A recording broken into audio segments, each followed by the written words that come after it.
ازواجی تعلق میں یہ 5 کام حرام ہیں، لیکن لوگ یہ 5 کام بڑے شوق سے کرتے ہیں۔ وہ 5 کام کون سے ہیں جن کو کرنے سے انسان دائرہ اسلام سے نکل جاتا ہے؟ یہ 5 کام ایسے کام ہیں جن کے کرنے سے نکاح بھی ٹوٹ سکتا ہے۔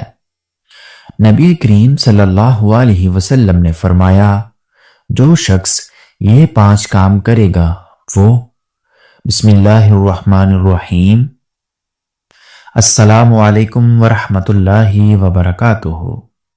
محترم ناظرین، اسلام میں ازواجی تعلقات کو محبت اور سکون کا ذریعہ قرار دیا گیا ہے، لیکن ان تعلقات کے لیے کچھ حدود بھی مقرر ہیں۔ حیا اور فطرتی طریقوں کو پابندی ازواجی زندگی کو برکت اور پاکیزگی عطا کرتی ہے۔ غیر شرعی اور حرام طریقے نہ صرف گناہ کا باعث بنتے ہیں بلکہ تعلقات میں بے سکونی پیدا کر سکتے ہیں۔ مسلمان جوڑوں کو چاہیے کہ وہ ان حدود کا احترام کریں اور اپنے رشتے کو اللہ کی رضا کے مطابق مضبوط بنائیں۔ ناظرین، خاندان، خاوند اور بیوی سے متعلق کچھ معلومات آپ کے سامنے پیش کرنے چاہ رہا ہوں۔ تمام دوستوں سے گزارش ہے کہ میری ویڈیو کو مکمل دیکھیے گا۔ محترم اسلامی بھائیوں، آپ سے بیوی کے تعلقات میں کچھ ایسے ایمان ہیں جن کو ہم معمولی سمجھتے ہیں، جو شریعت میں سنگین جرم ہے۔ کبھی کبھار لگتا ہے یہ بے حیائی کی باتیں ہیں، لیکن یہ بے حیائی کی نہیں ہے بلکہ یہ شریعت کا علم ہے۔ ہاں، اگر ہم اس طرح کی باتیں اپنی خواہش کے مطابق کریں تو یہ بے حیائی ہے۔ پہلا گناہ جس کو میاں بیوی کے تعلقات میں معمولی سمجھا جاتا ہے وہ یہ ہے کہ بیوی کا اپنے شوہر کو شرعی تقاضا پورا کرنے سے انکار کرنا، اپنے شوہر کو اپنے نزدیک آنے سے انکار کرنا۔ محترم بھائیوں، جامعہ صغیر میں یہ روایت ہے کہ آپ صلی اللہ علیہ وسلم نے فرمایا، جب شوہر اپنی بیوی کو بلائے شرعی تقاضا پورا کرنے کے لیے تو عورت پر واجب ہے کہ وہ فوراً اپنے شوہر کی بات مان لے، ماں سوائے شرعی عذر کے۔ شرعی عذر کی وجہ سے بیوی انکار کر سکتی ہے، یعنی ایسی کوئی شرعی مجبوری مثلاً حیض یا ماہواری وغیرہ ہو تو وہ الگ بات ہے، لیکن اگر شرعی عرض نہیں ہے تو آپ صلی اللہ علیہ وسلم فرماتے ہیں کہ وہ عورت فوراً اپنے شوہر کی بات مان لے، خواہ وہ اونٹ کی سیٹ پر جس پر بیٹھ کر سواری کی جاتی ہے اس پر ہی کیوں نہ بیٹھا بلا رہا ہو۔ اس معاملے میں خواتین جو بیویاں ہیں اپنے شوہر کو حق دینا چاہتی ہیں، وہ اس بات کو مد نظر رکھیں، جب اس معاملے میں کوتاہی ہوتی ہے تو انسان دوسری جگہ اپنی خواہش پوری کرنے جاتا ہے، اور یہ بات بھی بیوی کو برداشت نہیں ہوتی۔ اسی لیے شریعت نے اس معاملے کی اہمیت بیان کی ہے۔ دوسری روایات صحیح بخاری کی ہے۔ نبی کریم صلی اللہ علیہ وسلم نے فرمایا، جب شوہر اپنی بیوی کو شرعی تقاضا پورا کرنے کے لیے بلائے اور بیوی انکار کر دے اور شوہر اپنی بیوی سے ناراضگی کی حالت میں سو جائے تو جب تک وہ ناراضگی کی حالت میں سوتا رہے گا فرشتہ بیوی پر لعنت بھیجتا رہے گا۔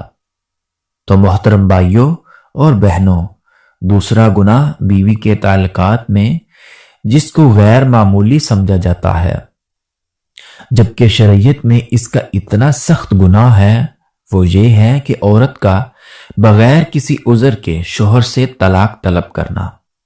صحیح جامعہ صغیر کی روایت میں ہے کہ آپ صلی اللہ علیہ وسلم نے فرمایا، بغیر عذر کے خلا لینے والیاں اور اپنے شوہر سے چھٹکارا حاصل کرنے والیاں، گھر اجاڑنے والیاں، یہ اس امت کی منافق ہیں۔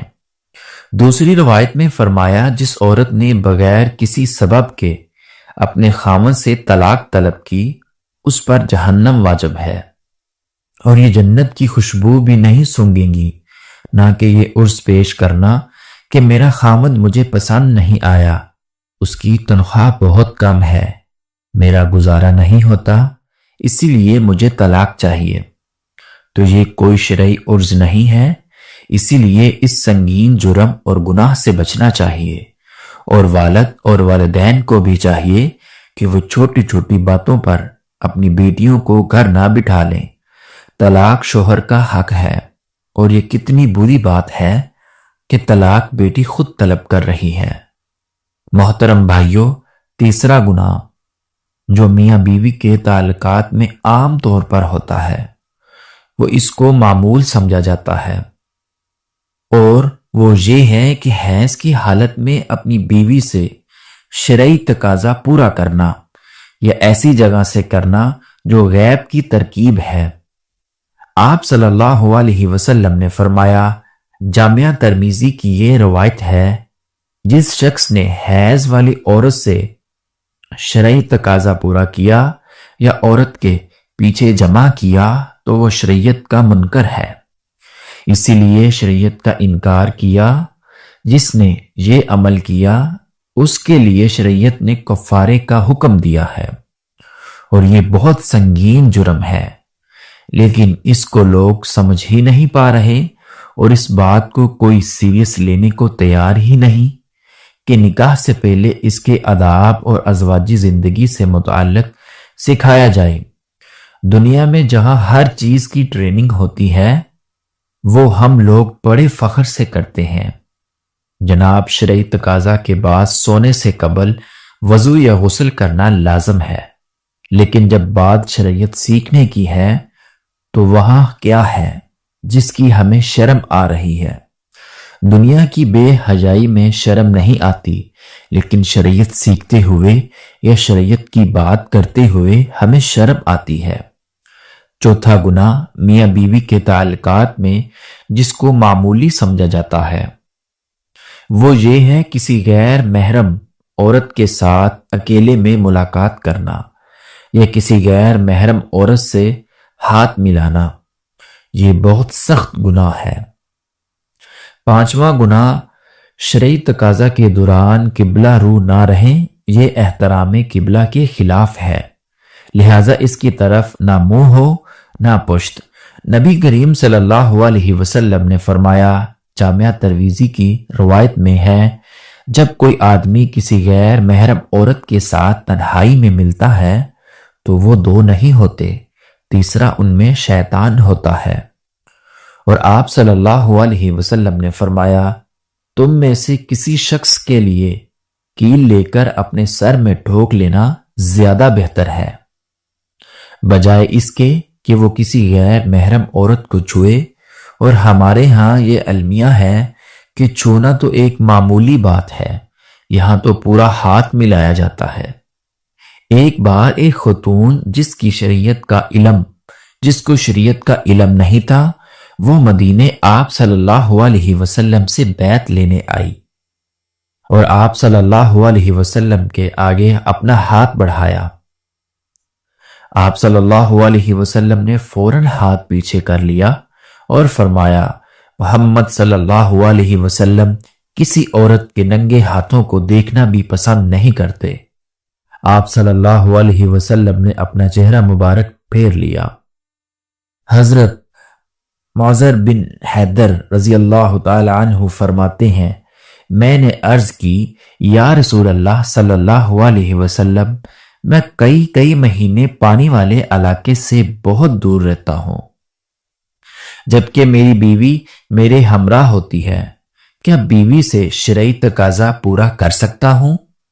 آپ صلی اللہ علیہ وسلم نے فرمایا، جی ہاں، اگرچہ تم 20 سال پانی سے دور رہو تب بھی شرعی تقاضا پورا کر سکتے ہو، اور غسل کے لیے تیمم کر لیا کرو۔ دعا ہے کہ اللہ رب العزت ہم تمام مسلمانوں کو شریعت کے مطابق شرعی تقاضا پورا کرنے کی توفیق عطا فرمائے، آمین ثم آمین۔ اگر میری ویڈیو پسند آئی ہو تو ویڈیو کو لائک اور چینل کو سبسکرائب کر لیجئے گا، تاکہ مزید اس طرح کی معلوماتی ویڈیو کا نوٹیفیکیشن آپ تک بآسانی اور بر وقت